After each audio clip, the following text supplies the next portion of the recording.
ഞാനൊരു കാര്യം പറഞ്ഞാൽ നോ പറയോ? ഒരിക്കലും ഇല്ല. പണ്ട് ധൈര്യമായിട്ട് പറഞ്ഞു എന്ത് പറഞ്ഞാലും ഞാൻ അനുസരിക്കും. ഞാൻ വെള്ളത്തിലോട്ട് ചാടണം. അതൊന്നും വേണ്ട. പിന്നെന്താ? എന്നാ ഞാൻ പറയാം. ഒളിച്ചോടുന്ന കാര്യം കുറച്ചൊരു ഗ്യാപ്പ് തരണം. കാരണം കുറച്ച് കാര്യങ്ങളൊക്കെ ഒന്ന് സെറ്റ് ചെയ്തിട്ട് വേണം നമുക്ക് വിട്ടുകളയാൻ. അതൊന്നല്ല. നോ പറയില്ലല്ലോ? ഒരിക്കലും ഇല്ല. എന്തു പറഞ്ഞാലും ഞാൻ അനുസരിക്കും. എന്നാലേ ഒരു ജീവൻ ലക്ഷ്യം എടുക്കട്ടെ. ജീവൻ ലക്ഷ്യ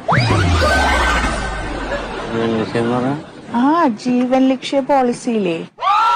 അതായത് ഇപ്പൊ ആര് മരിച്ചു പോവാണെങ്കില് കുടുംബത്തിന് ആ പൈസയൊക്കെ ധനസഹായിട്ട് കിട്ടും. നല്ലൊരു എമൗണ്ട് കിട്ടും. കുടുംബം അനാഥാവേണ്ടി വരില്ലല്ലോ. ഞാൻ മരിച്ചാലാ? ആ LIC ഏജന്റാണോ? അതെ.